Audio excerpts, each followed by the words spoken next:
Good morning and welcome to a brand new week. I'm Ayo Makinde. I think you are campaigning for the new week, the way you sound. Vote for the new week. Well, it's a beautiful Monday morning here in Lagos, Nigeria's commercial capital, and you're welcome. I'm Kayode Okikulu. Markwe is coming for you. Yeah. Okay, there she is. Good morning, Markwe. Good morning and welcome to Sunrise Daily from the Federal Capital Territory as well. I'm Markwe Ogun Yusuf. Maybe you want to say that's the political capital of Nigeria. Just to add one thing to it, right? Yeah, but that conversation about all gender bills that didn't see the light of day, I think it's taking a new perspective now with the governor of Anambra State. Oh, yeah. So we saw what played out. Especially... By the way, let's begin by saying Happy Mother's Day or Mothering Sunday. You just saved yourself. Oh, yeah. I mean, yes, it was Mothering Sunday. Do not mispronounce that. It is very important. And, a lot of celebrations around women, the role they play. It's a whole month-long celebration. And, yesterday was sort of a climax for a lot of people, who had to do it at religious centers and all of that. And, I mean, one of the things that one of the messages put out there was by Governor Soludo of Anambra State, asking women to go back to their foundational roles and all of that. But essentially what we're trying to do this morning is to not allow that day just pass without reiterating how much we love, how much we appreciate women, mothers. I mean, women essentially bring color to the world. And this is not trying to, what's that term again? This is not tokenism or just trying to, patronize women, as it were. It is a reality, and I'm glad that there is. Yes, we can talk about how much we have more than how many Sundays just for women alone, and for men, you have one. And even that's one, you hear women still saying, well, congratulations to the women that are fathers and all of that. So you wonder... Even men forget that day. That day, right. But, it's important to actually talk about the need for each other. It's not a man's world, neither is it just solely a woman's world. It is our world, and it's important to recognize, the strengths, yes, even weaknesses of each other, so we can always complement it. And we'll now talk about the political space. We just saw APC's national convention. We'll talk about that. But just how much of women representation did you see there, aside the usual, the traditional women leader and all of that? And I think it's important that we keep talking about these things. If we say that we appreciate women so much, if we love them, if we do all of that for them, then we need to start encouraging, or at least making sure that women get to that highest level of representation. Because if there's anything we have seen, it would appear as though men seem to hoard that power. And for what reason? In the home, you know how much a woman is important, how much a woman adds color, organizes the home. Essentially, I imagine what I will be without my wife. So the same vein in a nation. Imagine what a nation is right now without women. So yes, happy Mothering Sunday, but beyond that, we need to do way more in terms of ensuring that women are well represented at the highest levels. Markwe.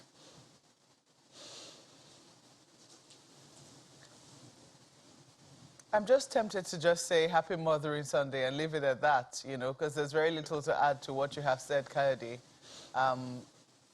It is what it is. Women play the role that they play. If our country doesn't recognize that and cannot entrench that in its constitution, too bad for us. It's no wonder why we're where we are. If you continue to hop on one leg and refuse to walk properly when God has given you two legs, it's no wonder that you are now walking in a very funny manner. And I think that's, that basically explains why we're where we are. Until we enthrone, until we, ensure that there is justice on all fronts, that what is due one gender is due the other, until we ensure that there is fairness, until we ensure that people do not berate themselves for not having male children, until people do not feel inadequate when they have, people already feel inadequate when they cannot have children. Some even feel inadequate when they're not able to produce male children. Some even are kicked out of their homes because they're unable to produce male children. You know, you've seen people go as far as having 10 children because they're looking for just one guy. And that's because of the societal construct around it, that, you know, somehow, you know, the female child is not yet a child. It's no wonder that we're where we are. So first and foremost, kudos to all the people who, you know, continue to put this at the forefront. Kudos to all the people who, you know, continue to ensure that men and women get heard. Thank you to all the champions who continue to advocate. And when I mean the champions, it's not just the women now, it's also the men, because there's so many men who have gone ahead to live this in their own lives. There are so many men who have gone ahead to show and to, you know, to demonstrate the fact that a female child is just as good as a male child. I mean, when we talk about fathers, for instance, I do not want to... I do not want to talk about my own father, but he is a very good example. Let's look at fathers who did that in the times when it was not popular to do so. Look at the father of someone like Dr. Ngozi Okonjo-Iweala, who is the first woman World Trade leader, WTO, the World Trade Organization. She's the first female leader, an African at that. So you have to thank those kind of men who had foresight, who are not afraid to let the woman be as much as she can be, because there is so much to do there. There is so much potential there. And to all the mothers, and when we greet the mothers, it's not just women who have biologically born children. It's just to all the other women, you know, who continue to support, all the sisters, all the aunties, all the people who continue to ensure that children are raised in the proper way, because they talk about how it takes a village. It does take a village to raise a child. So we greet the village of mothers this morning, and maybe perhaps fathers as well, who continue to ensure that we do not break as a society, but continue to ensure that we work towards the sort of society that we want. Gentlemen. I think we largely underestimate the influence of women in our lives. I dare say that no man would be who he is today without a woman. Absolutely. No man. So, and no man who is a political leader today, who is married, would have enough stability of mind to be able to take the roles that he has had to take without a woman shoring up his backside, so to speak. Let's not forget that.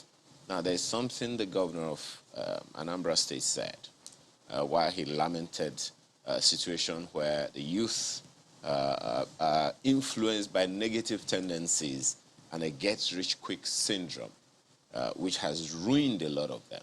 He said, and I quote, "This get-rich-quick syndrome has resulted in senseless killings, drug abuse, mindless ritual killings, armed robbery, and a host of other antisocial vices which have bedeviled the society. My people say your child doesn't do laundry service and he keeps bringing clothes home. You can see a thief and you're not holding the thief. I wonder what a mother would say. Where did it come from? That's the first question you're going to ask. And I wish we could percolate this down all political strata and let all men everywhere, irrespective of your political leaning, religious leaning, ethnic leanings, recognize, appreciate, and reward the place and prominence of women in our society. So again, we say Happy Mothering Sunday. Oh, it's Monday, so Happy Mothering Monday. Let's get to the issues, but first, the papers.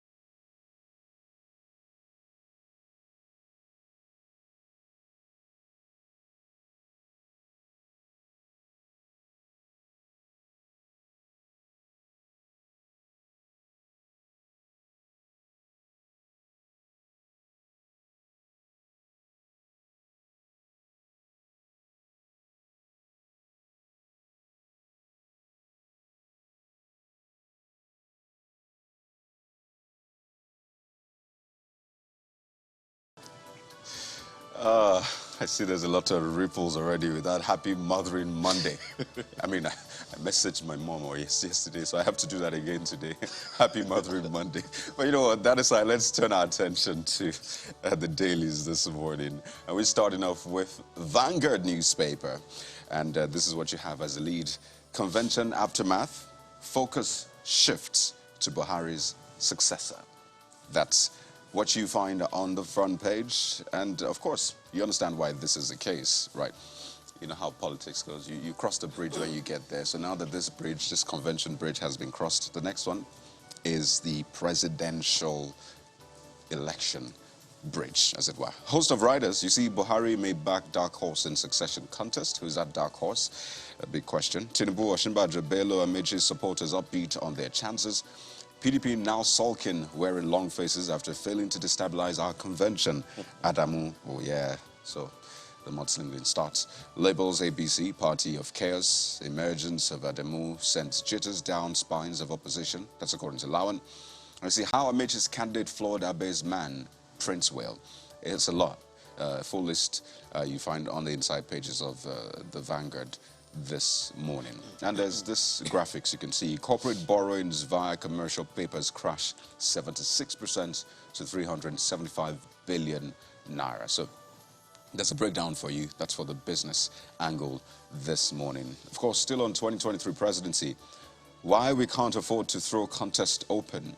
PDP source, Abia PDP on fire over strange zoning formula. That's in quotes, by the way. You wonder who says that. More details on the inside pages. So when we talk about, involving more women, right? You say when you marginalize women, you're actually marginalizing we men as well. So you wonder if that's the case for the power sector. Nigeria remains in darkness despite 77 billion naira paid Gencos by NBET. So maybe we need to get a woman to head the power sector, right? Maybe we'll see changes. But there's a woman heading, is it NBET? So that's why I said the power sector. I'm the minister for just put that, because I've seen how my mom manages things right at home and all of that. So maybe, but there's also. I think. Permit me to say this. Yeah. A man wants to cook, he uses thrice. And you can see the women in the background just smiling and saying, "Oh my God, this is a disaster. You're wasting my resources in the kitchen." Scarce resources, right? Of course, Wike declares for president. 2023, that's what you have on the front page. Of course, build up to tomorrow's match against the Super Eagles. Egwavon Ado in war of words. We'll see that war on the field as well. Mr. and Mrs., I got some flack last week, so I must take this. You see, Mrs. telling Mr., men are still talking about the quarrel between two ladies at the inauguration of Governor Soludo, referring to one as a slapper and the other the slappee. What about the man who separated the ladies with a long hug? And Mr. says, he's the hugger. The woman is the huggy. And we just let that man rest. Absolutely. Very weird sights coming from that one. But that's Vanguard newspaper this morning. Marco? Well, the Abuja Inquirer has this on the front page. Abuja missing pupils. We are finished. That's according to the parents of the children who are still missing. Fear police compromise as proprietress released same day. Police to give updates in the week. That is on the front page of the Abuja Inquirer for you, just in case you're wondering what the story is about.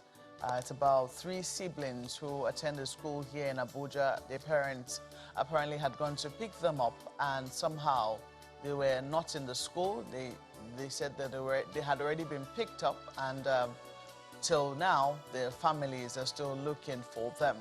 So we hope that there will be a crack in this case and that the children are returned safely home to their parents and to the family where they belong. But that's what the Abuja Inquirer is focusing on this morning. Abuja missing pupils. We are finished. That's according to the parents. You also have this FCTA staff retirees receive 2.9 billion naira salary arrears. It's on page 12 of the paper. And then you also see on top of the nameplate, 2023 presidency. Wike declares in Benue, Osinbajo admits hardship under APC.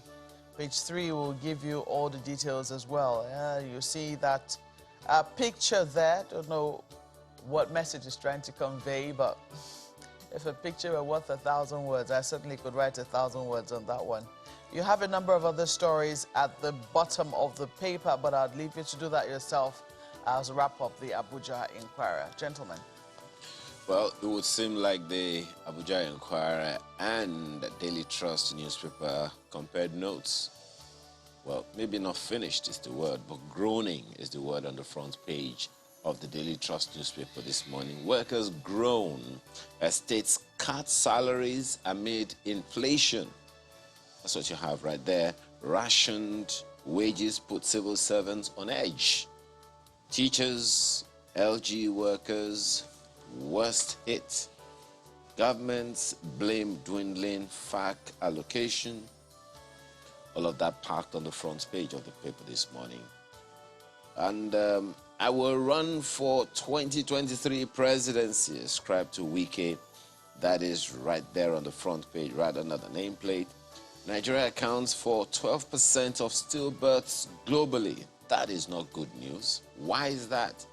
Find the details on the inside pages of the Daily Trust. Right below the picture on the front page, Buhari defends choice of ex-PDP members in new APC excos. That is on page 7. A quick reminder of the countdown on the front page of Daily Trust newspaper. School children in captivity. Bethel Baptist High School, Kujama, 268 days after. Drawing closer to a year. God help us. That's the Daily Trust newspaper. Oh, goodness. Well, the next is Nigerian Tribune, and the focus is back on politics. 2023, you see, Buhari takes on Tambuwal Atiku Saraki over PDP ticket. PDP mocks APC, wants Adamu to clear his name of corruption charges. By the way, that main story, I'm still trying to wrap my head around what exactly that means, but perhaps as we go down, the writers will understand. Aspirants take stock, lament huge campaign expenses. How anti-Buni's men in CECPC lost out. Governors still hold the ace. So I guess you'll have to go inside the pages 2, 3, and 4 to understand that Buhari takes on Tambuwal Atiku Saraki over PDP ticket. Okay, so that's what you have there. Out of the big picture, Kaduna airport attack, Buhari fiddles while Nigeria burns. That's coming from the PDP. Says APC has conceded sovereignty to terrorists. Afenifere Lamens describes Buhari's comment on education as hypocritical. So you're wondering what that comment is about. Page 8 should give you more details. Of course, Wike Benue declares for 2023 presidency, also makes its way to the front page. But this one, this big one, Nasu Sanu commenced 2-week warning strike. Oh dear. Yeah, we had that conversation last week. Yeah. And, I mean, the word was that they didn't even get any response, as at the time we had a conversation with them from government regarding, you know, they had given a notice. They had even sent it earlier, had a meeting afterwards, and then here we are. That question still needs to be asked. Is it the government wants to kill education in Nigeria? That question needs to be asked, and someone needs to answer the question. Maybe we need to even ask all the stakeholders that question. Government, the lecturers themselves, you know, the staff. Let's and the rest. begin with government, because these are issues that date back more than 10 years. Well, if it's More 2009, than 10 years. that's 15 or thereabouts. Yeah. Or less than 15 years. More than 10 years. So someone needs to let Nigerians know, if we don't need an education sector anymore, let's all go start apprenticeship. Or play football. That's what you have on the back page of Nigerian Tribune. I just wanted to turn the attention. Nigeria-Ghana World Cup playoff. Eagles need Musa Igalo Omero. That's coming from Osimhen. That's Nigerian Tribune. The Guardian newspaper is interested in this one. Wike to run for president blames Atiku Saraki for PDP's 2015 defeat. Here we go again. Says, I have capacity to remove APC. Remove, okay. Southeast PDP backs Southern governor stance on zoning of presidency to South. Autumn, on Southern presidency, I stand. party won't preempt zoning committee's recommendations, says spokesman. The details you'll find on the front page. Well, if the front page of Abuja Inquirer was worth 1,000 words, how about this one on the front page of the Guardian newspaper? And right under the nameplate, under the picture, crude theft killing Nigeria's oil businesses, operators lament. We're back on this story, Kaudi. Yeah. Same issue of theft of crude oil. I guess we never really left. Okay, this one may interest some of us, perhaps a huge number of us actually. BDCs seek return to mainstream FX business as Naira nears 600 Naira per dollar. It's on page 15 of the paper today. That's the Guardian newspaper. Well, the pictures on the front pages are what they are. You can make of it what you'd like to make of it, but there they are. The stories are waiting to be told. You can start your first 1,000 words. Well, let's take a look at what's on the front page of the leadership newspapers. And they have this. PMB absolves Adamu, says ex-PDP members in APC have repented. Have they been baptized as well? But you might want to flip to page 4 to know what sort of repentance they have currently. Look at this. New APC chairman still facing trial over 15 billion naira fraud. That's according to PDP. I will be fair to all as national chairman. That's from Adamu. Al-Makura Mustafa pledged support for new NWC. That's also there on the front page. Look at this. FG committed to a better Nigeria, job creation. It's also on the front page. Wike declares for president in Makurdi. Any surprises there? You might want to see details on page 6 of the paper. 2023, Southeast PDP backs Southern governors on zoning. Depreciation, experts harp on fiscal discipline to stabilize Naira. That's also on the front page. And just in case you're seeing what I see, SEC raises concern over 170 billion naira unclaimed dividends. Can SEC do a poll and find out why it is that people do not want to claim their money? It's not just enough to lament and say 170 billion naira lies somewhere and people haven't claimed it. Do you care to know why? That's the big question. Maybe there is a why to it. You might want to flip to page 33 to see details of that. Let's leave it there for the leadership newspapers. And a look at the front pages this morning. But that's just the appetizer, as it were. We have a whole buffet for you, as we always say on the program today. So, yeah, you can grab a cup of coffee or whatever works for you. And please stay tuned. We're back in a moment.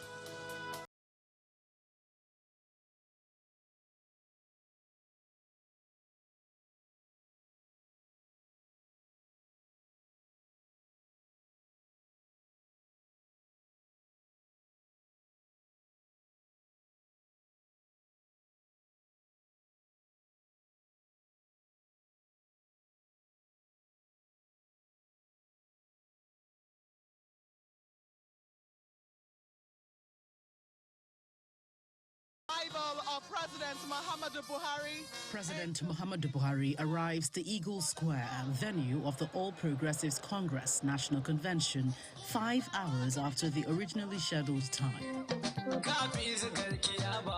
Underground horse trading, negotiations and assurances from different camps had delayed the commencement of the convention as the party approved the amended section of the APC's constitution and ratified the activities of the Caretaker Extraordinary Convention Planning Committee. In their various speeches, the leadership beamed with confidence as they assure members that the party is going through a process and nobody will be left behind. The Caretaker Extraordinary Convention Planning Committee, which I am opportune to chair, is a child of circumstance constituted by the National Executive Committee to restructure and reposition the party. As a party and as an administration, we can compare so favorably well with any other party across this world. Mr. President, you will remain the leading light, the moral compass of APC even after your tenure. We must focus on the objective of taking 100 million people out of poverty in this decade. We will continue undaunted in the task of building infrastructure that will be the foundation of the great modern economy of our dreams. Feeling fulfilled, the president calls on members of the party to remain united and support the incoming leadership of the party. This has proved that we are indeed Nigeria's leading and largest political party.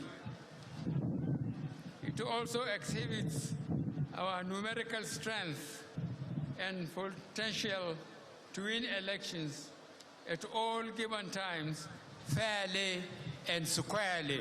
Let me seize this opportunity to remind you of the importance of voter registration and education among our members. This is very necessary for us to justify our large numerical strength during elections. Over 7,584 delegates from the 36 states of the Federation and the FCT attended the convention, and they are expected to fill up 21 seats of the National Working Committee and 51 non-NWC seats. The horse trading pays off as most of the contestants step down for the preferred candidates. I have completely accepted what has been done in the name of consensus. However, some did not easily agree with the consensus exercise. I will not withdraw my aspiration. In all, 6 seats were voted for during the voting exercise, which the president started before taking his recess for the night. The voting continued into the night as the delegates voted according to their states. By dawn, the final results emerged and all the 78 seats were filled. By morning, the president returns to the Eagle Square to observe the swearing-in of the officers, which was conducted by the head of legal services of the party. I will not allow my personal interest. In his acceptance speech, the newly affirmed national chairman vows that the party will do more if elected in 2023. As politicians, we are not strangers to gains, losses, and disappointments with the outcome of every political contest. Let us show maturity and good sportsmanship and accept the outcome of this convention with grace. APC is set to do much more when Nigerians continue to bestow on us their love, their support, and confidence in the next general election. The committee admits that one of the main tasks awaiting them is how to plan and oversee the party's primaries ahead of the 2023 general elections. Although another pending issue is to reconcile aggrieved persons from the fallout of the convention. From the Eagle Square, Abuja, Gloria Umezuke, Channels Television News.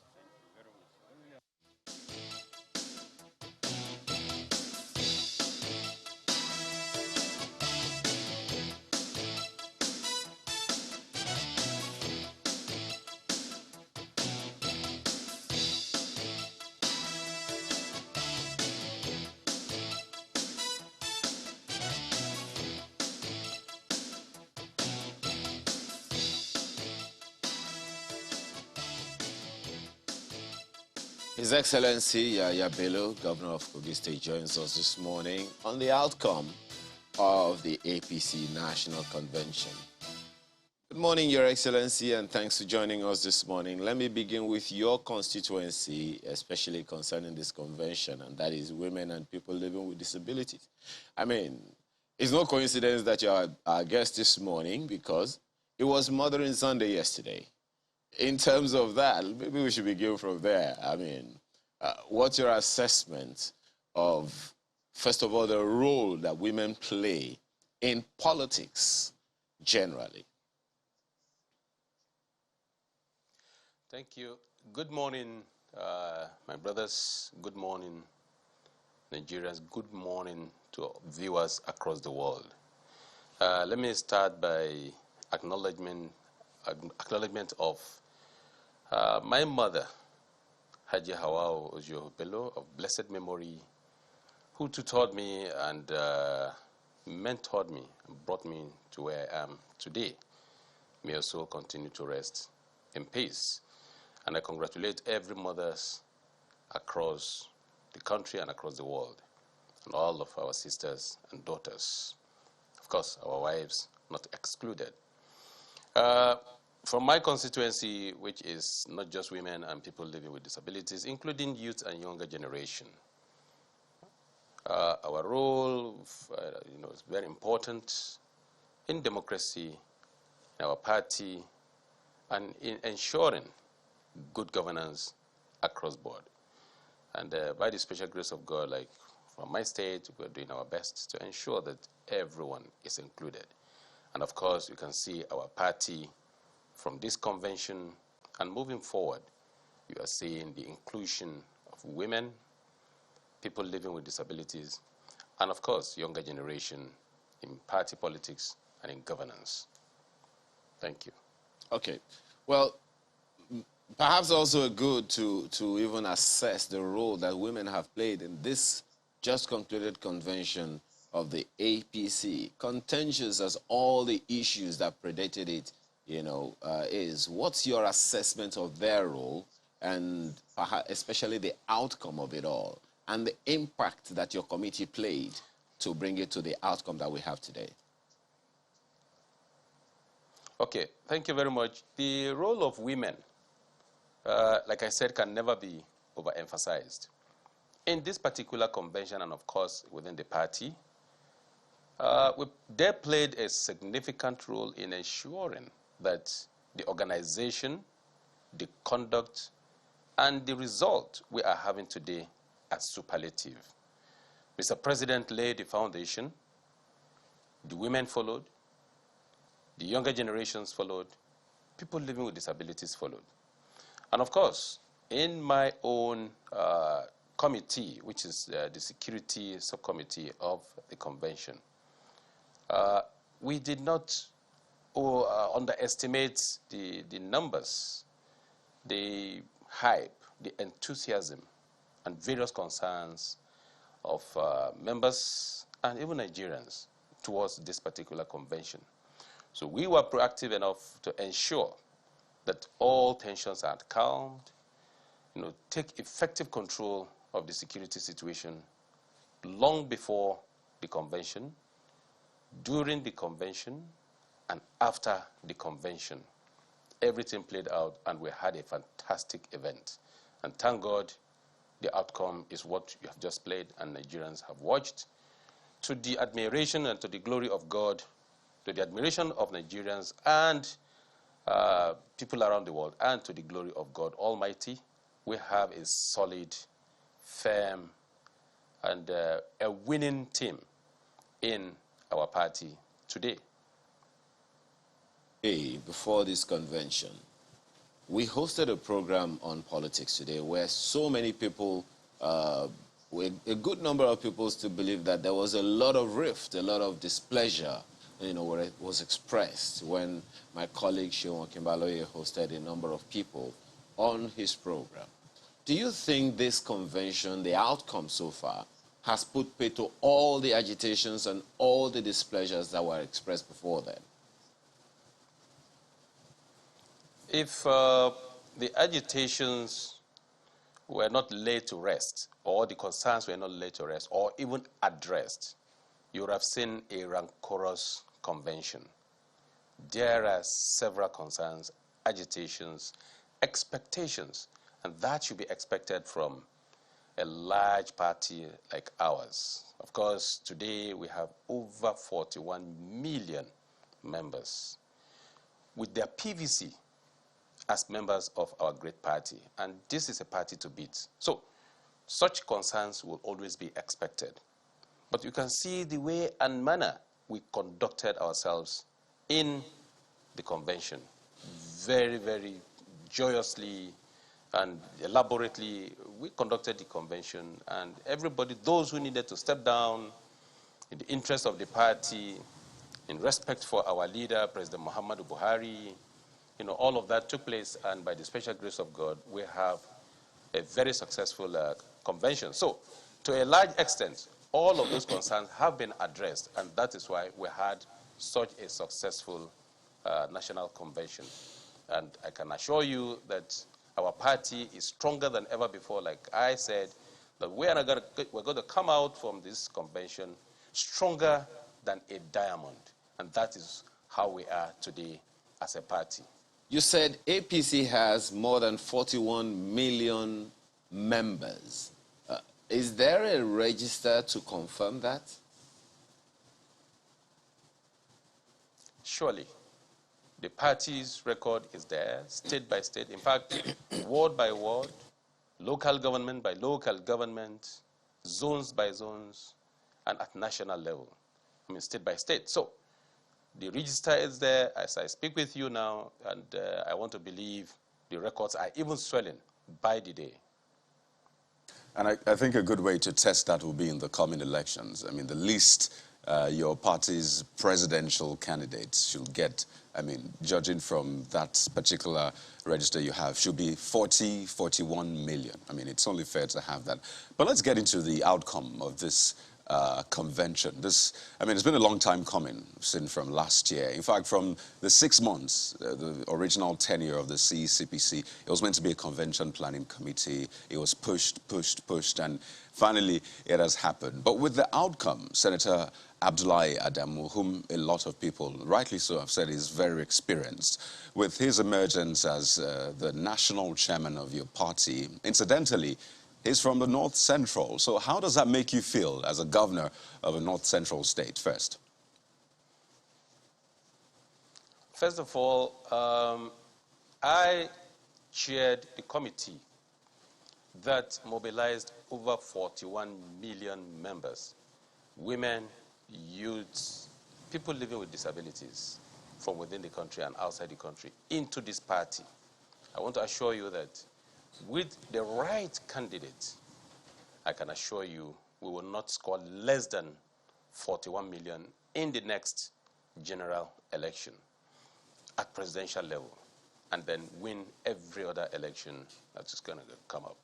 Yes, the CECPC was set up like the chairman of the CECPC, as he then was, Governor Mayor Malabuni said, a child of circumstance. And by the special grace of God, we appreciate God Almighty, we appreciate our leaders, starting from President Muhammadu Buhari, and all the party members, leaders, and stalwarts who showed cooperation and understanding, because the enormity of the challenges at hand required that we show such understanding, and eventually it has paid off by bringing on board men of character, quality, experience over time to manage the affairs of our party.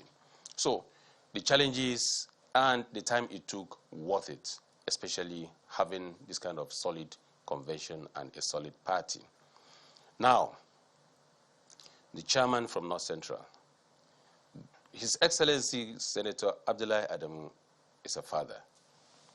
He is from North Central, not by his own choice, but by God's divine way. I am from North Central as well. Not by my choice, but that is where we found ourselves.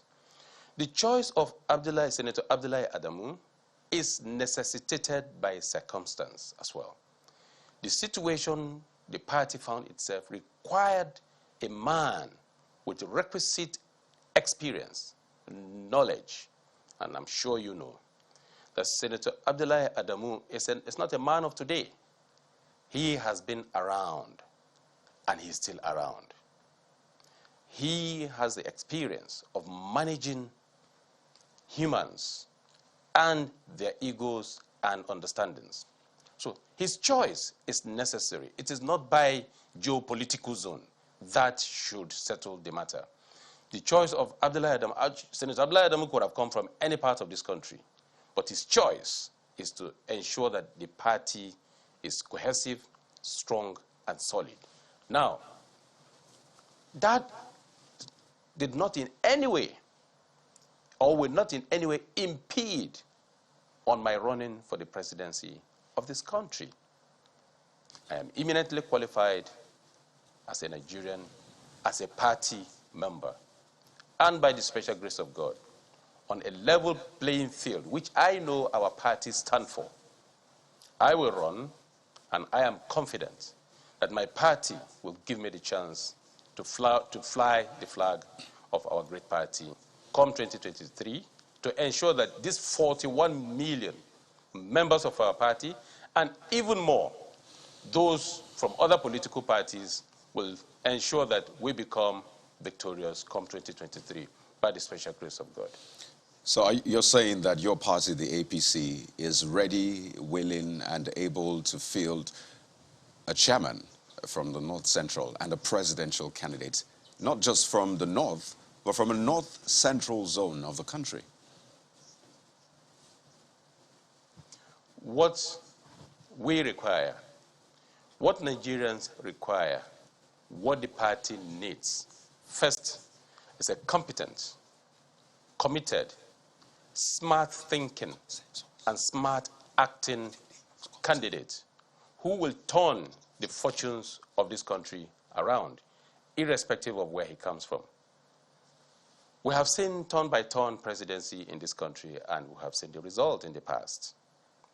What the party requires, what Nigerians require, is who will come and give that hope. That man who will come and build the bridge across the fault lines: religion, ethnicity, tribe, class, and who will get things done. Who will build on the achievement of President Muhammadu Buhari, who will not return back to the years of misadministration or maladministration or mismanagement of resources.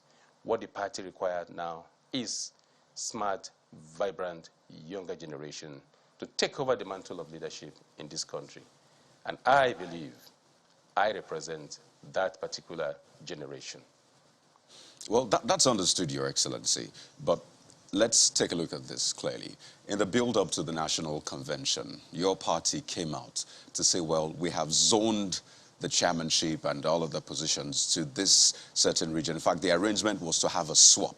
So all, the offices that were occupied by a certain region swap, and that's how we had, or we are now having, this current NWC, because there was a zoning arrangement which your party essentially stamped and said, this is how we're going to move forward. So yes, competency on one hand, but then your party actually chose to zone and swap. So will it make, let me just say, political sense to still have a chairman from the North Central? Yes, competency, nobody puts a doubt to the competency of the current chairman, but it was zoned. So have that in the North Central, and also have a presidential candidate from the North Central zone. Will that make political sense as an active player in that landscape? Thank you very much. You see, let me be very honest and factual and straightforward. The choice of Senator Abdullahi Adamu necessitated the remaining zoning of the political offices. Senator Abdullahi Adamu has been spotted by the wise man in this party, by the founding fathers of this party. They have seen a man who will fix and hold the party together. And as such, we have to rationalize other positions around him. Simple. That comes about issue of zoning. Secondly, the issue of presidential choice by the special grace of God. After my emergence, every other zoning arrangement or other arrangement will sort itself out naturally, just like what you saw at the Eagle Square day before yesterday, up till yesterday. That is going to take place to the admiration of Nigerians, and Nigeria and our party will work. Thank you. So zoning is one arrangement. Then there is consensus. Do you see yourself being the consensus candidate for the APC? By the special grace of God, we are going to pass through democratic process. Consensus is part of it. Voting is part of it, or whichever way. But I am confident by the special grace of God that whichever way you go by, our party will come up the best by electing me as the flag bearer of the APC. Malpe.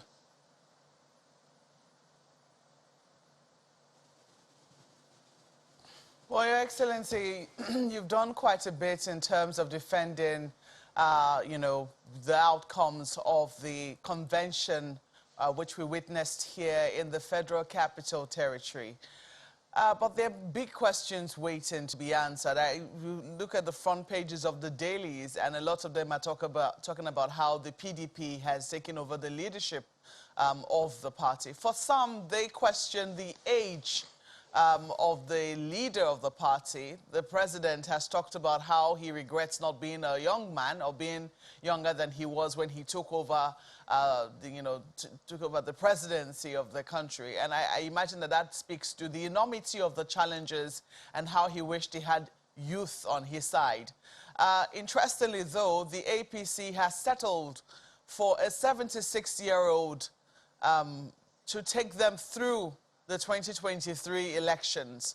Do you think that he has, and when you look across the average age range of the leadership of the party, there are questions as to whether or not the APC understands the enormity of the problems facing Nigerians and the stamina needed to be able to resolve the problems. How do you defend your party on that? Party administration is different from governance generally, that is especially a diverse nation as Nigeria. In party politics, you require a high level of experience, patience, tolerance, and you should have historical memory of evolution of political processes or experience in this country. And distinguished Senator Abdullahi Adamu fit perfectly into that position. Governance of the nation is completely different from party administration. At national level, Mr. President thankfully admits his limitations. And he's a man that is very open with his integrity. He wouldn't miss word. And that is why this time around, APC and Nigerians will get it right by ensuring that a vibrant, smart, young presidential candidate emerge, who will give hope to younger generation, who will give hope to women, who will give hope to Nigerians generally, who will build the bridge across all the fault lines. And that is what, by the special grace of God, we shall go for in 2023 presidential race. You know, I chuckled a bit when you talked about who will give hope to women, because in the last couple of months, at least since the 1st of March, it was still in March, interestingly, the National Assembly gave Nigerian women a shocker. And your party has been silent on that particular instance. I do recall at the convention, women leaders, or the woman leader coming out with other women ministers. And some people will say that's the smallest crowd of women leaders we have seen in a very long time from a political party. It's been silence on the part of the APC in terms of what has transpired at the National Assembly. It's been silence in terms of 35% affirmative action. Your party hasn't quite said a lot about women in terms of what they have up their sleeves for them. We thank God in the remarks of our brother, Right Honorable Femi Gbajabiamila, who, did promise that they are going to revisit that. We take it in good faith that that is going to happen. But let me tell you, it is still a hangover that was inherited from PDP. It is not just an APC issue, I must admit, frankly. However, you ask myself, how far have I gone as far as inclusion of women in my government back in Kogi State? That speaks volume. And I don't even need a legislation to have shoot even beyond the 35% affirmative action for women inclusion in governance. So we're going to bring that on board by the special grace of God. And I can confidently say that our party this time around is poised to ensure that women are included in the elective positions come 2023. Aren't you a little embarrassed by that? I mean, yes, indeed, I know that Kogi State has done pretty well as a state, but are you a bit embarrassed by the fact that at the national level, your party hasn't quite done much, hasn't quite done as much as it could do? You talked about a hangover from the PDP era. In the time of President Goodluck Jonathan, at least in his cabinet, he was able to reflect, as a matter of policy, a 35% affirmative action. Not in President Buhari's cabinet have we seen that, and not even when the APC has majority in the National Assembly have we been able to see a vote for women. You spoke about the Speaker of the House. It's been dead silence from the Senate President as we speak. Is it that there's been no consideration or there's been no meeting amongst the leadership of the party, who are obviously men, that something needs to be done in that direction? Well, I would rather say I am concerned, not just, for party, for my APC. Look at every other states that are being governed by PDP as well. How many women legislatures do they have in their, assemblies or by appointment, and what have you? So it's a general concern, and I am concerned as a matter of fact, and that is why we, women in their numbers, are agitating, supporting, and putting themselves together to support the candidature of GYB come 2023. I am really concerned about all of this. I must be very honest, but the word embarrassment, because elective position is different from appointment. In my state, you knew the position we gave, or we allowed for elective, for election in Kogi State. But at national level, I think by the special grace of God, when we mount the leadership of this country, all of this will change by the grace of God. Well, Your Excellency, we have to take a break now. When we come back, we would look at the projections for your party in terms of how it intends to manage the contending interests. So far, so good. Your party seems to have favored the consensus option. There are questions as to whether or not it will be able to survive, a proper elections, as it were, if it were to go into one for the primaries, which is scheduled to come up very soon. We'll be taking that up when we come back after this break. Please stay with us.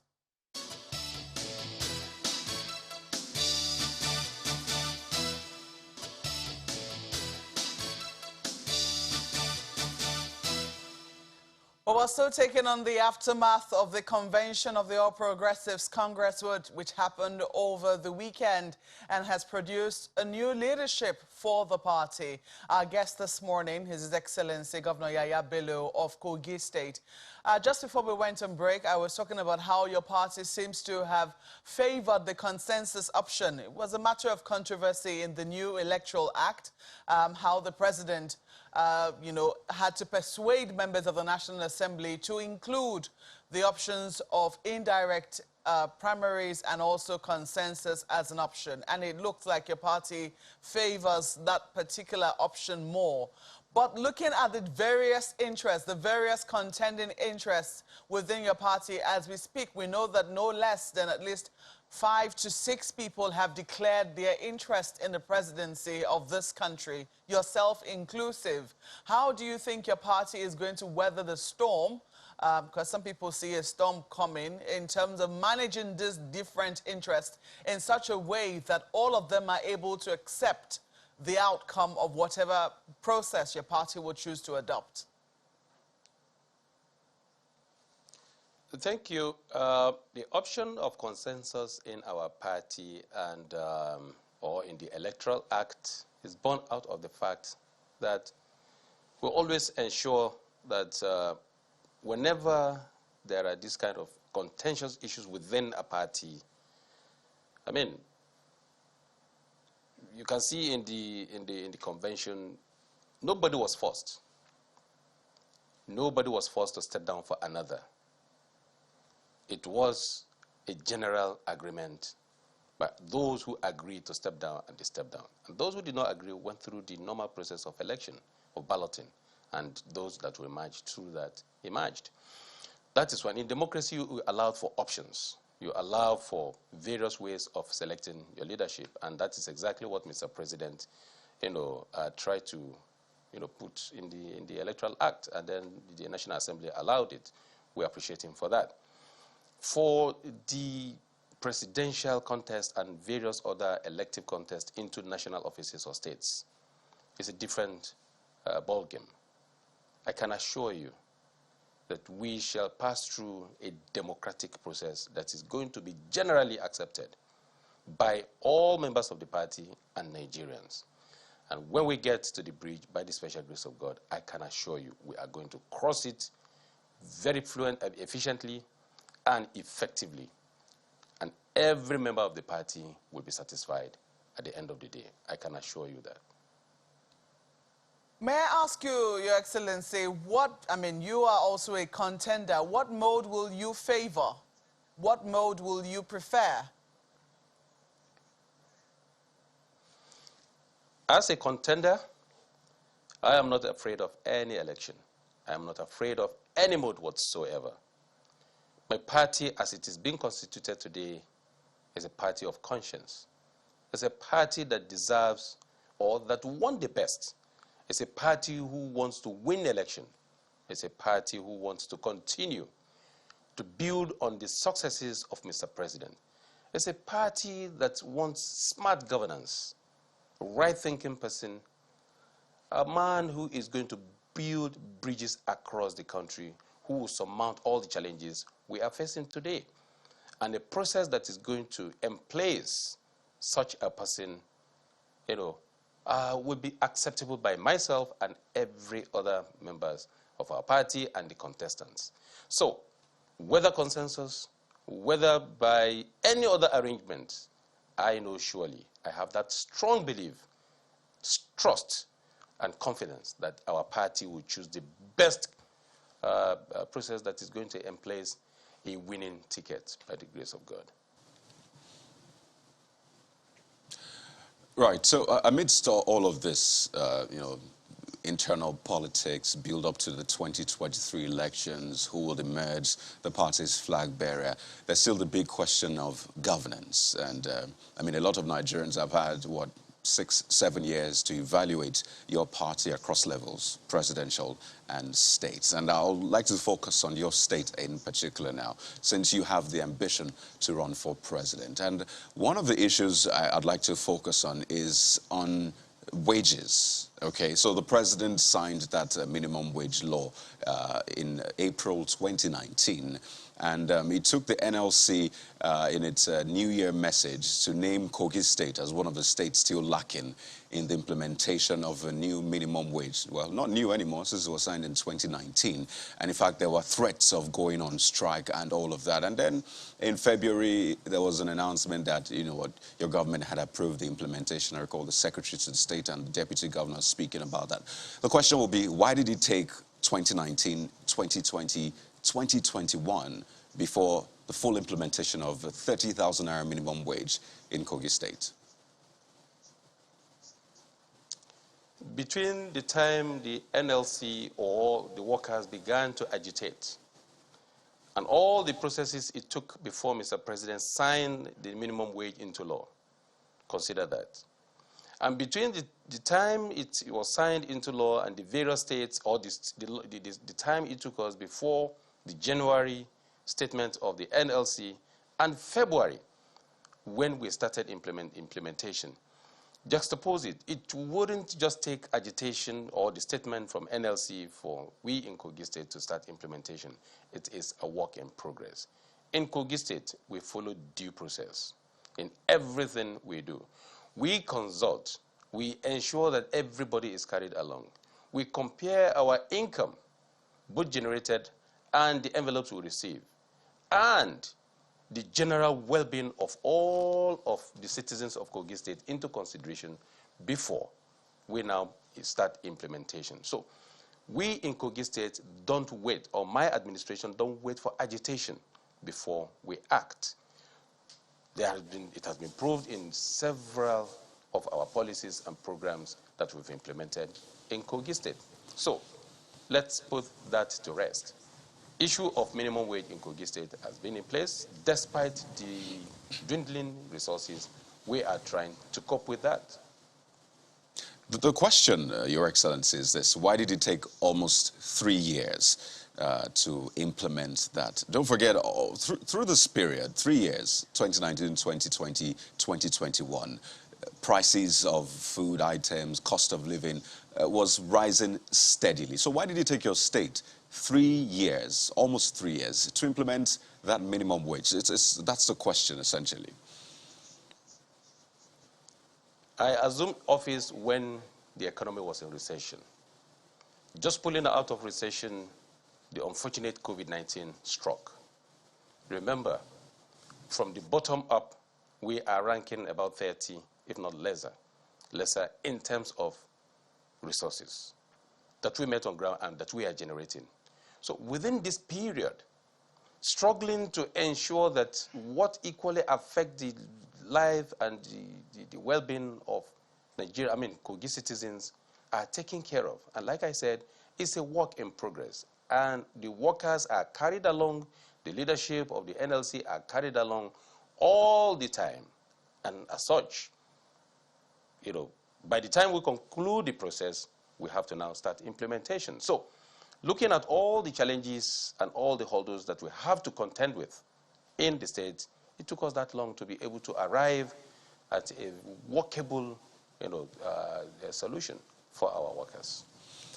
Your state has always spoken about, how in terms of FDI announcement, your state attracted a lot. So it beats the mind that amidst all of that, big talk about Kogi State attracting a lot of foreign direct investment, or at least in terms of announcement, you still had challenges in raising revenue to meet that need, and it took almost 3 years. So what exactly happened? Is it a disconnect between getting those investments to come to fruition, or indeed those investments came to fruition, but it didn't quite raise the needed revenue for the state? What exactly happened? Because it's important to tell the people of Kogi, especially the civil servants, so they're on the same page with government.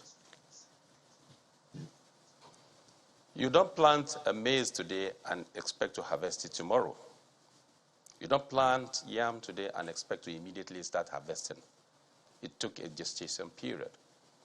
The period of foreign direct investment and other investors coming into the state requires a lot of time for it to begin to yield dividend or yield result. Remember, we met virtually nothing on ground in terms of infrastructure, security, and even preparatory ground for all of these investors to come on board. So when they came, it took us time. It's taking them time to settle down and, before we begin to feel the dividend in Kogi State. Despite that, we have done excellently well in ensuring that their investments are safe, secured. That is why we continue to have them. In the next few moments from now, we will continue to have the maximum impact that we require in Kogi State. Your Excellency, if I may, let me quickly put in this question. I'm sure that by now you'll be used to the fact that pundits will be writing about the convention and what transpired, apart from the back and forth that will go on between political parties. Now, one of the pundits who has even run on the platform of your party, I'm sure you know him, Dakuku Peterside, has this to say. He talked about how there was no discussion at the APC convention on the situation in the country, no discussion about the ideological underpinnings and policy direction of the party or how to deliver dividends of democracy to Nigerians.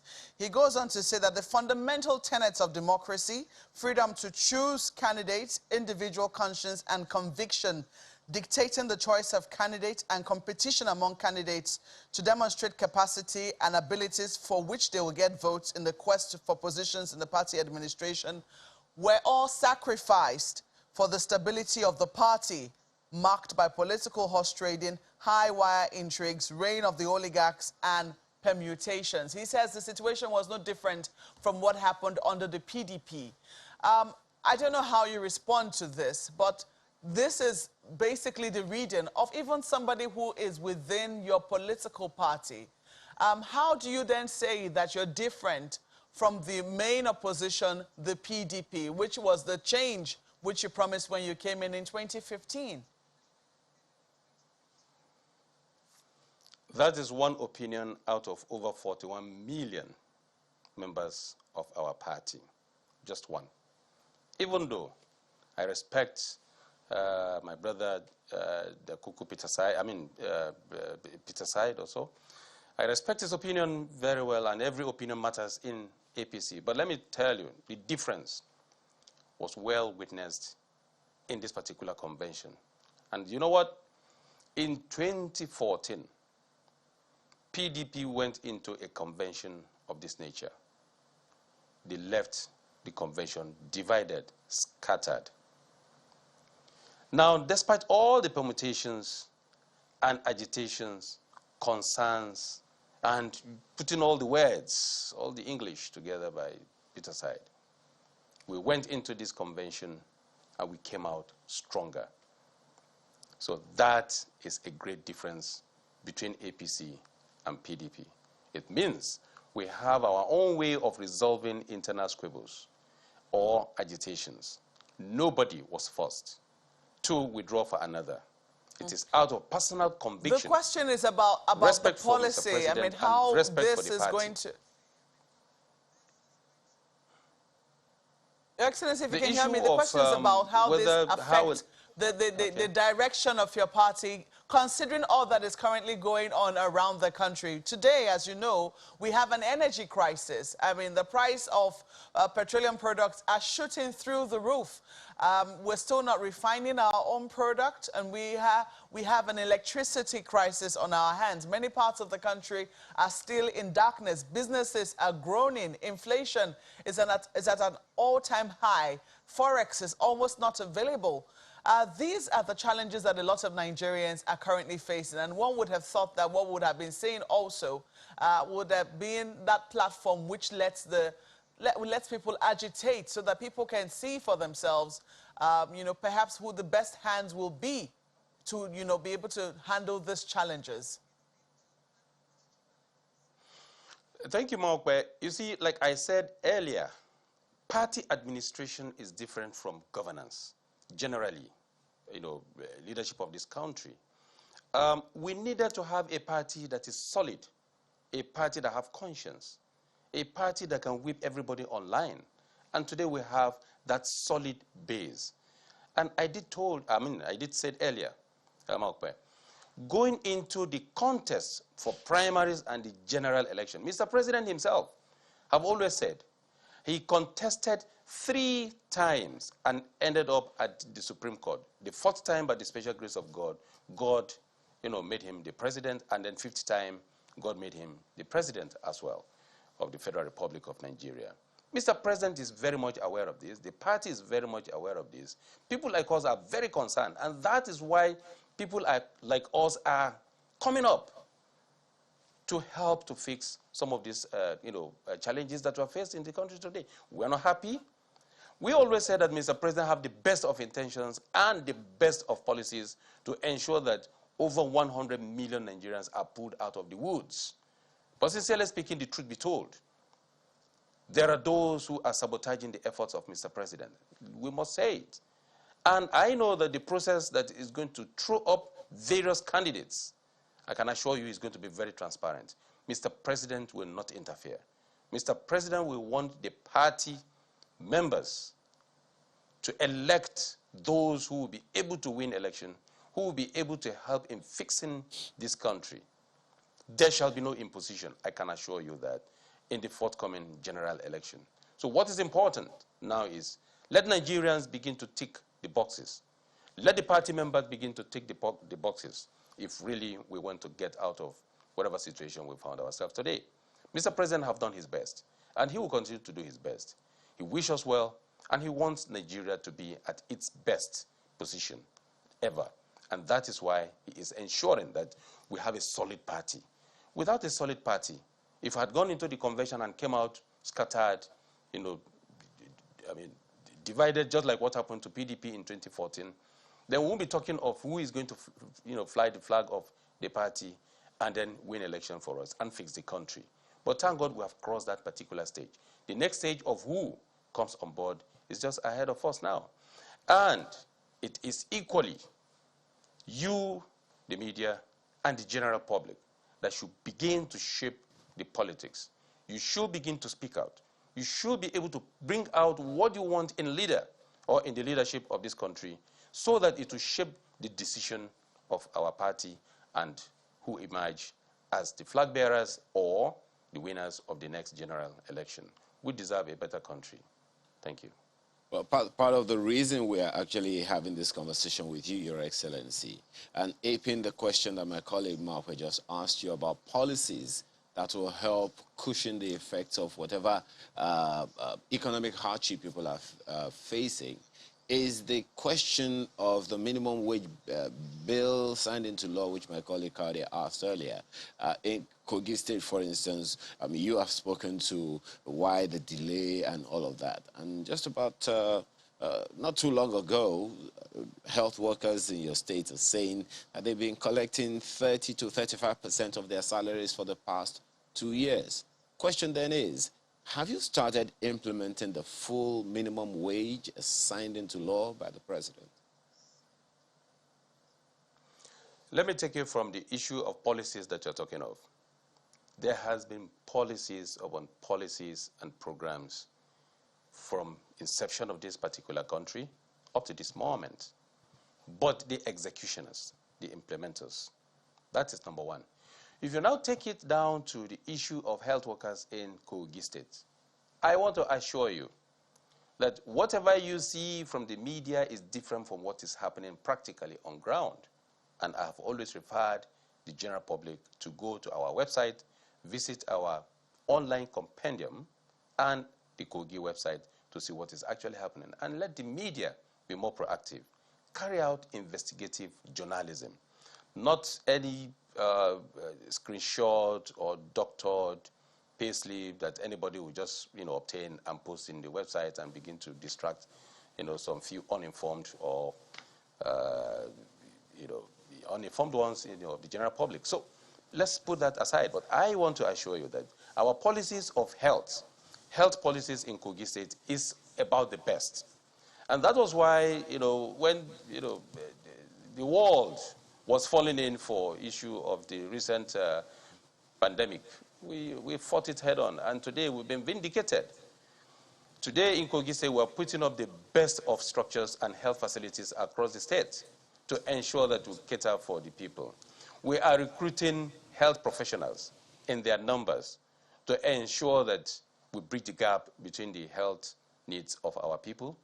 And by the special grace of God, our people in Kogi State are testifying to the best policy and execution that is being undertaken by this administration.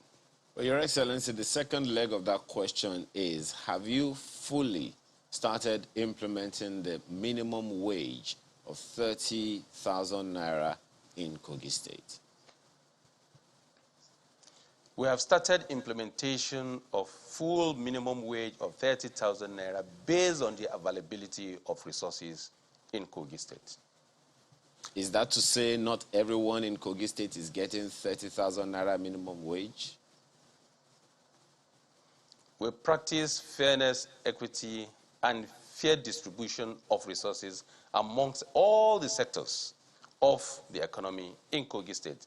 We are open, we are transparent to that effect. Everything we do, not only are we carrying the leadership of the various organizations or associations along, we as well put it to the public almost every month. That is why our website is being updated and upgraded periodically to ensure that these are our receipts and these are our expenditures so that our people can, judge for themselves. And that is why we are not seeing any agitation whatsoever from Kogi State, because we balanced the utilization of our resources. So is that, yes, all workers are receiving the 30,000 naira minimum wage, or no, not all workers are receiving the 30,000 naira minimum wage? based on the available resources in Kogi State or for Kogi workers and the Kogi State government, we are implementing the 30,000 minimum wage based on the available resources. We cannot subject our state to a heavy burden that will be paid or will not be able to be paid by our children yet unborn. So what we do is to make available make do with the available resources at any given time. I appreciate your honesty about the resources, but not quite about whether or not everybody's receiving it. And I think, it's important to be clear, Your Excellency. Based on what you said, I'll take it that no, not everyone will receive the minimum wage. Would I be correct? Yes, everybody is receiving minimum wage, but based on the available resources. Okay, I guess we can, take that to the bank, as it were, that all workers in Kogi State will be receiving their 30,000 naira minimum wage. But back to the party matter, because it's important to also clear that out. There's been a lot of talk about the emergence of Senator Abdullahi Adamu, and I just want to get your thoughts on this one. Yes, you've said that this doesn't affect your chances and all of that, but there's been the conversation around the antecedent of Senator Abdullahi Adamu. So he's been governor in the opposition APC. He's been an executive of the BOT of the PDP as well. He's been a senator. In fact, he's been in the PDP for 15 of the 16 years which your party says that the PDP has destroyed Nigeria for. So does that give credence to the debate about whether or not there's a difference between APC and PDP? Some believe that it's the same. So is this a point for those who believe that APC and PDP are all the same? Well, before I return here, let me quickly make it point clear that governance is not just revolving around minimum wage. It is a mix of it all. Before now, we have Kogi State that is ravaged by insecurity, poor infrastructure, and divisions along various ethnic lines.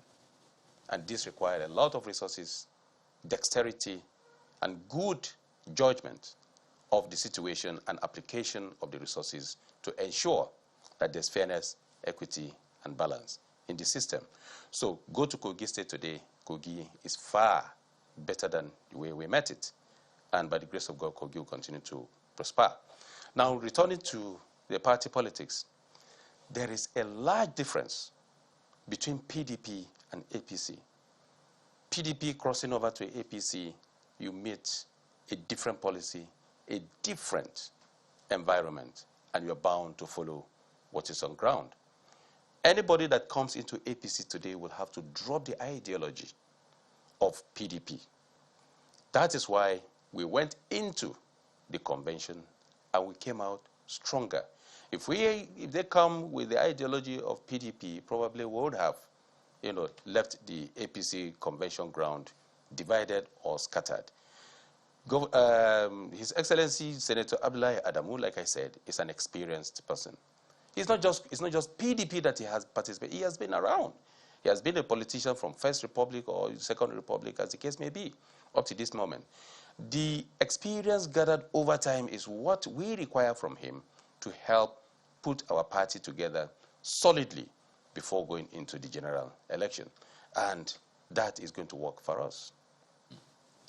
Your Excellency, just one question bothers me, and I've asked this question sundry times on this program. There are those who contend that one of the reasons Nigeria is having its major challenge of, all kinds of challenges is because we have policies of ministries, departments, and agencies that seem to work at variance from time to time. All because, according to many pundits, as Mark said earlier, we don't have a mutually shared vision as a nation. In your opinion, and as someone who is vying for the office of president, what is Nigeria's vision, or what would be your own choice of Nigeria's vision that will put pay to all the perennial myriad of hydra-headed challenges that we have as a nation, that will put all ministries, departments, and agencies working towards one goal of a vision that everyone in the world will know that this is what Nigeria stands for? Thank you very much.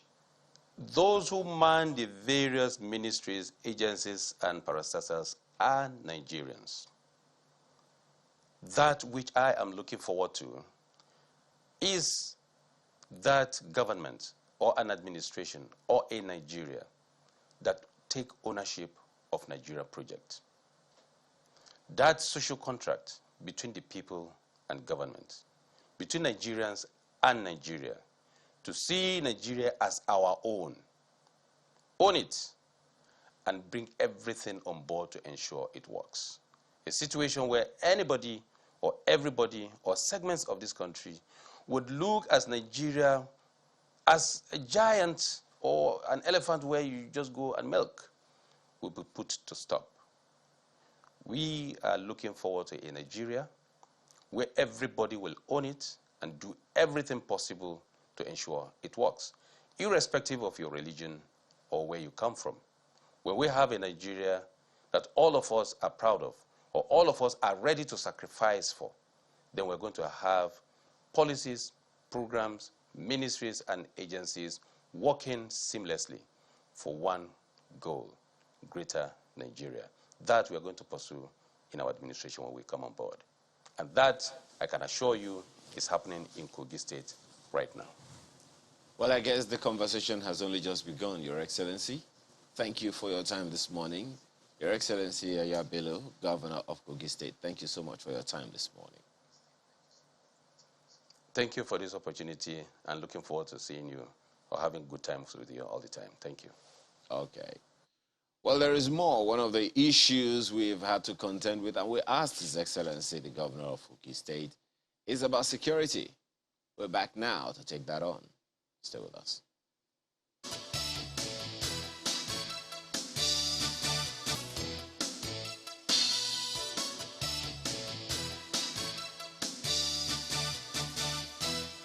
So while all the conversation around politics 2023 is on, there is a big question of governance. And what's the essence of governance? It's security and welfare of the citizen at the simplest level. And you may have seen that story about bandits, terrorists invading the Kaduna International Airport, killing one NAMA security official. It's really mind-boggling to just think about that particular incident, because that's perhaps an airport you have visited in times past. So let's take a look at what this means, what we may have missed, and how to forestall this, not just at that airport, but in other places that might be vulnerable. And to do that with us, we have Captain Ali Umar, who is a former Army officer and a CEO, Gold, Water and Riversand. He joins us right here in our Lagos studio. Captain, it's good to see you. I was saying earlier that, yes, it's good to see you, but most times when we see you, it's when we have these dire instances. And this latest one on the Kaduna International Airport, I remember in 2020, we were meant to take a trip, but we had to shelve it because there was something similar, and we had to take the rail. That's why a lot of people have moved to the rail. Last year, again, there was some abduction at the, staff quarters of the airport. So this latest one, how would you read it? Is this an attempt to get publicity for the terrorist, or just a reflection of the reality? Good morning. Good morning. The situation as it happened, quite unfortunate, actually just opens it a bit more, so we could be able to appreciate what is on ground and what needs to be done, what is happening, how it happens, and what needs to be done. We start with security, and we've all come to agree that security is everybody's business today. Everybody's business. And then we go back to that place where an attempted attack was made. And one very brave personnel of the airport authority there at the extreme end tried to raise alarm. Unfortunately, we lost him because he was killed. That evidently botched whatever they were trying to do. And good enough, there is a standby force which was commissioned recently, the 37 Demo Battalion. 37 Demo Battalion sits and is dedicated by the Nigerian Army within the academy and its area of responsibility because of the resilience and the itinerant nature of security today includes that airport and the safety of people and equipments around that airport. Then we also have an Air Force group, an Air Force Special Forces deployment, which also covers that place. And good enough, they were able to respond. And when they did respond, they were able to save the day and recovered 2 abandoned motorcycles that these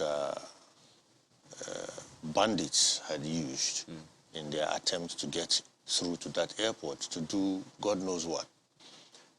The way I see it,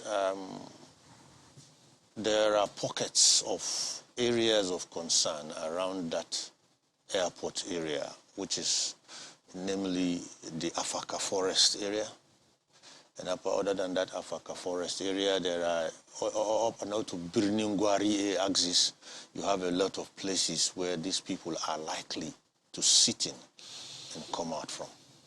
I recall Afaka is infamous. We've had like a kidnapping incident in Afaka, quite infamous. But still talking about, you know, the airport, you said that there's a battalion. Yes, at the end. I imagine you're talking about the NDA, the yes, academy. the Nigerian Defense Academy but demo the battalion. The academy is about, what, 20 kilometers away from that airport, if I'm correct. So, I mean, imagine the time it will take for response. Even the Air Force Base is quite a distance from the airport. And looking at the security architecture, I mean, airports usually are not within, except in rare cases, they're not usually within city centers. They need a lot of space and land and all of that. Perhaps the distance, couldn't we have it maybe closer, the battalion, maybe domiciled in the airport, seeing that this space is seemingly exposed? Yes, indeed. That the Air Force Base is actually on the Mando axis, Cow Mando axis, and the demo battalion is in the Nigerian Defense Academy. Does not mean that is their hub or that is their home base. Okay, that's just the parent unit that accommodates their headquarters. Their operational area takes them out of that place and they deploy as security situation warrants. What I think the challenge would be for now is, first and foremost, the Kaduna state government actually works hand in hand with the armed forces and the security agencies. They provide logistic support, they provide whatever, you know,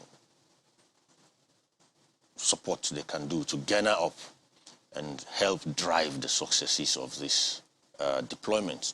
But what I think, if you asked me, we need to do today is to first and foremost adopt what I have always spoken about in the past. And permit me to use the word again. We need to adopt a ruthless approach to this situation. We need to make the cost of banditry so high. Okay, let me just use me. See, if my mother's husband was a bandit, I'll take him out. I have no apologies. I don't want to sound like a humanist or a pacifist. Desperate injuries need desperate cure. Regardless of rules of engagement. Let the rules of engagement take the back seat. These are not people who respect no rules of engagement. Is it because they have been declared terrorists? Leave that. All of that bring in the politics and the semantics and the verbiages of it all. What I'm trying to tell you is we have a rich history with these people, regardless what you call them, of not respecting states. We've tried to give them a retirement plan with pensions. They don't respect it. I have seen soldiers pay with their lives. I have seen widows who are still mourning. Their husbands have not even been remunerated for properly. Bandits have retirement plans. Some are abroad training. Listen, what we have on ground is a situation where we must bear our fangs. See, democracy has teeth, and democracy can bite. Okay? So most of the time when we are walking, we need to understand something. Anything that threatens our national security state of being, regardless what it is called, should be treated commensurately for what it is. These bandits, from what we know, are not even Nigerians. They are not. And they come in here, and what are they trying to do? They're trying to carve out a space for themselves, regardless what anybody thinks. And my apologies. Is this, we'll come to the ruthless part, first, because sometimes I like to trace why it's happening in the first place. What's the root cause? Would you call this an economic crime, or it's just an ideological one? What would you call this one? We cannot even begin to define them, but let me try. If you say it's ideological, what ideology? There is none. Today they jump on ideology. Tomorrow, when you're trying to solve the problem based on the ideologies they're profiling and bringing them in, they jump to religion. And the next thing they're telling you, no, it's not about religion. It's about forming their own caliphate. Then when you are talking about forming a caliphate, they really have nothing doing other than mischief. Okay. Again, so they attacked an airport. Why an airport? I mean, we could understand if it's kidnapping of children at schools for ransom. We could understand if it's on the roads and they're attacking people for ransom or for money or whatever. What is in an airport for them to attack? Based on the intelligence gathered, I have been in contact with the commissioner for the Ministry of Internal Security and Home Affairs of Kaduna State. And they do have a very diverse and grassroots deep intelligence acquisition mechanism among the populace, the locals around there. What really happened is there is this entitled sense of disruptiveness these bandits have. There was a disagreement between two chieftains, so-called chieftains of these bandits, over cattle. And before you knew it, it was like within that area, they are going to cause mayhem so that those who have probably taken his cattle, his in-laws, should be able to know that even though his son-in-law is also another bandit chieftain, he also matters. So what you see is a people who are so spoiled, they believe that if we are not reckoned with, then nothing happens. It doesn't have to be an airport. Once they are aggrieved, they just go anywhere and start wreaking damage, start killing people. So the entire Kaduna, in this case, you know that, you know what, we are here. And anytime we cannot have our way, or anytime we feel aggrieved, we can just go and plunder anywhere and destroy anything. Doesn't that sound, pardon me, like a simple way to just wish this away, saying battle between two chieftains? They attacked an airport. That's what I'm saying. Anyone could have been. I mean, airports have security. Let me give you an example of what I'm trying to tell you. As we speak, there are groups in Nigeria today that really have nothing doing other than mischief, because mischief has become a way of making money. Violence has become the new normal. And I'm trying to tell you that if we have to get this mentality out of our national space, then we have passed that period of trying to be altruistic or politically correct, or we want to do the kinetics, or we want to do the rehabilitations, or we want to do all those things we have already proven have been tested and have failed. But then the kinetics have not always also done justice, it would seem. We've been fighting this battle since, what, 2009? Yes, I mean, it has tapered down in the war zones, if I can use the term, Sambisa Forest. But what it has only done is to decentralize the security all over the place now. So today it's an airport, tomorrow it's a school, and stuff like that. So perhaps the challenge is that we are missing certain conversations we're missing certain perspectives, we're losing certain sight of certain things. You know, soldiers such as yourself and, you know, superior soldiers, senior soldiers, retired soldiers, military officers have said that, look, we need to deal with certain social denials, social things that people lack, social lacks that people have had over time. And that has also, you know, been an issue. Just recently, the president called for a conversation with the governor of Imo State on something similar, insecurity and all of that. So it would seem like then that maybe the boots and guns and bullets are not really doing the magic. So what are we missing? Because we can't continue like this. There will be no investments, no jobs, no creativity, no productivity if these things continue.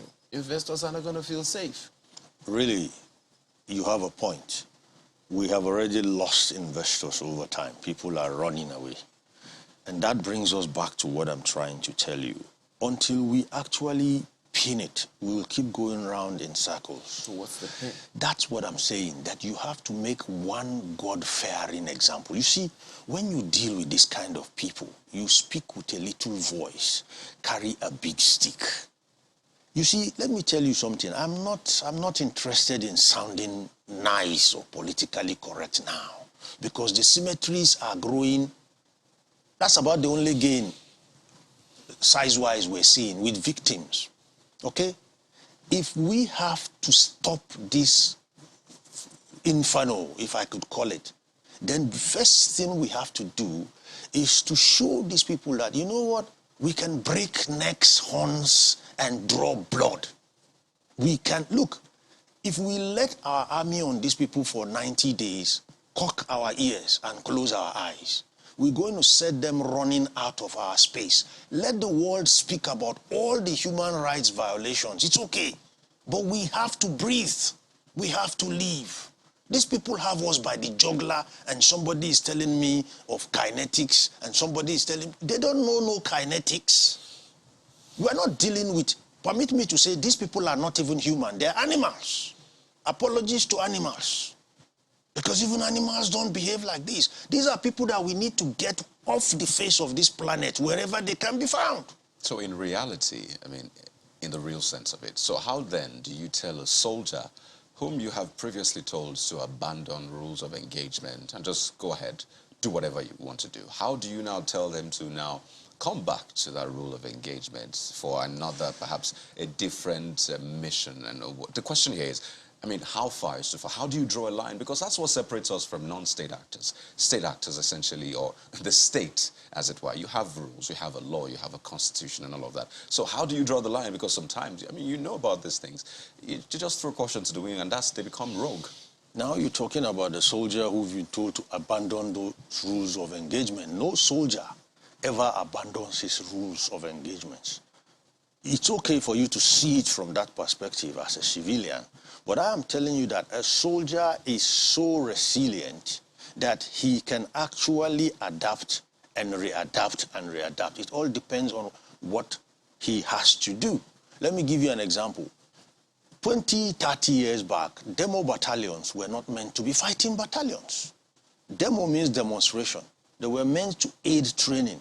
The itinerant nature of our security challenges has turned demo battalions to fighting battalions.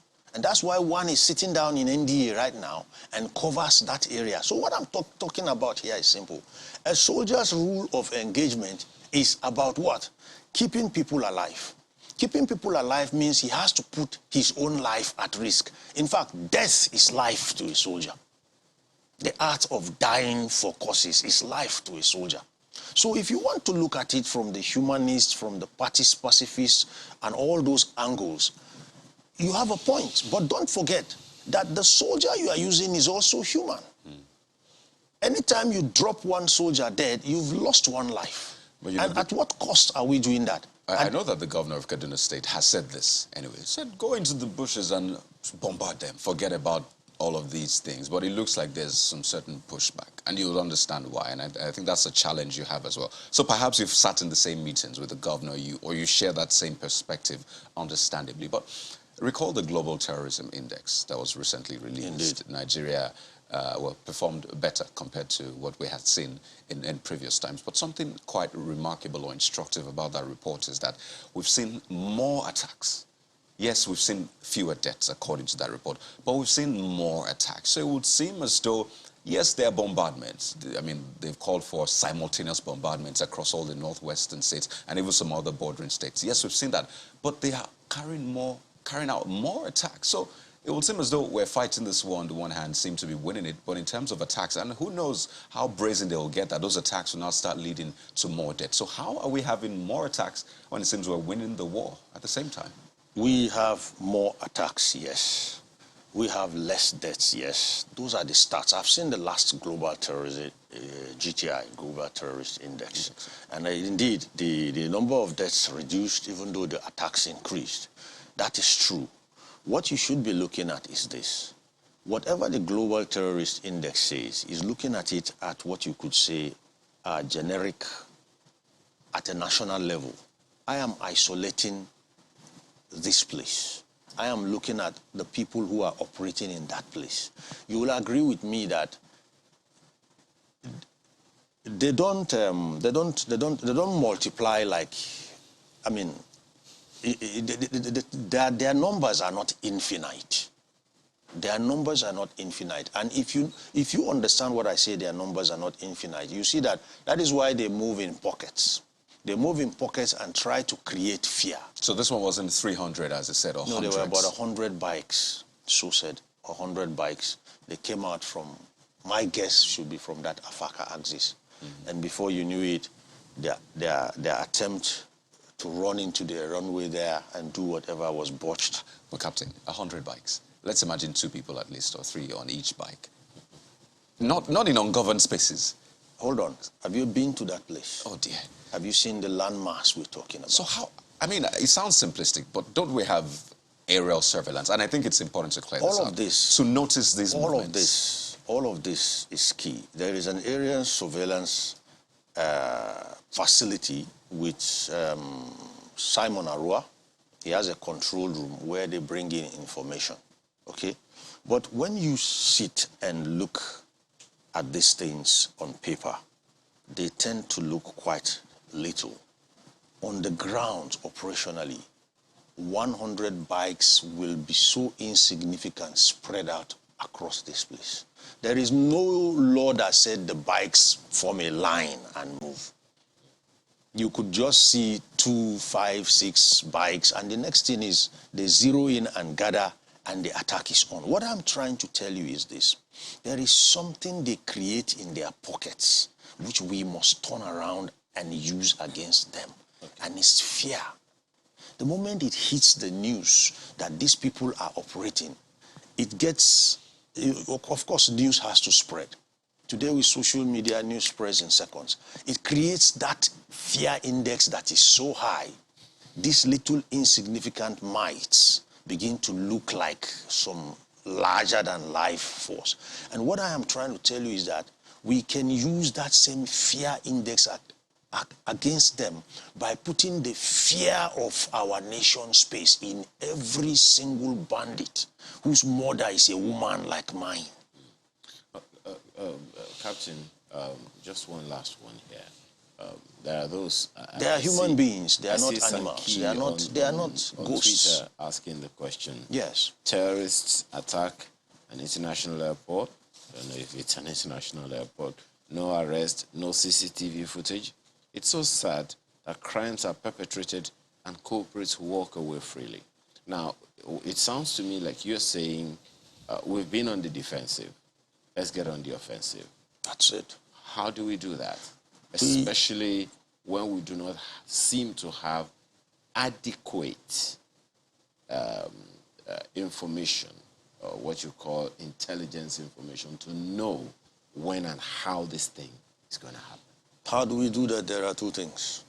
As I said earlier, we must encourage our soldiers to do even more. And doing even more means tell the soldiers what you want and get the hell out of their way.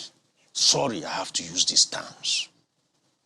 And that is why probably people like me never lasted in the system. A soldier is a soldier is a soldier. It's either you want it or you don't want it. Don't call a soldier and say, you know what, go take that thing out. Then tomorrow you say, but you see, we don't think that way. When dialogue, diplomacy, rehabilitation, all of that has failed, that's when you call a soldier out. And he's coming here to just clean it out. Well, we're glad we were able to call you a soldier out on this one. But Captain Umar, we have to wind down. It's always quite interesting speaking with you on these issues. But they are there, and I'm glad you've spoken to them. But so far, Captain Ali Umar, former Army officer, CEO, Goldwater and Riverside, it's been a pleasure, as always, speaking with you. Same here, same here. Thank you very much. Good morning. Well, some reactions coming on this Kaduna airport attack. Imani is recounting an experience. It was an narrow escape for my wife and son. They boarded at about 12:35, and the plane didn't move an inch till 1:38 p.m. They weren't even carried along. After arriving in Lagos, that's when we heard the cause of delay. She complained of how lonesome the road was between the airport and Mando axis of Kaduna, not even a checkpoint all through, and she was just apprehensive all the way. Then, unfortunately, on her way back to Lagos, this happened. I thank God they're back to Lagos safe and sound. Never again. I imagine how that feels, really. It's really just heart-wrenching. Festus Akinboyewa with this one, it's on politics this time, saying, amazing that APC had to jettison internal democracy for consensus politics and choosing their leaders. Is that not in... Okay, well, it goes on to say that they had a successful convention doesn't mean they've cleared their many hurdles. In fact, the divisions in the party may get uglier before 2023 elections. And Pastor Law Alpha Cross says the new leadership of the APC starts to calm frayed nerves, highly aggrieved and wounded members, the better for the well-being of the party, as most of the officers were imposed while adopting the word consensus. And then there's also this one from Professor Inakeda, who says APC has become an encumbrance to itself by deriding strategic ideas of making it count that women who constitute over 65% of Nigeria's voting population be given important role within the party structure of 72 party executives. It looks like the women were acquiesced. Well, that's what Professor is writing this morning, and he looks like he's writing it in professorial language. We'll have to leave it there for this morning. Thank you so much for being a part of the program and for watching. I'm Maokwe Ogun Yusuf. Well, there's been a lot of heat lately, so please stay hydrated and take it easy, right? Let's have a great week. I'm Kayode Okikiolu. And Think Nigeria. I'm Ayo Makinde. Have a wonderful day.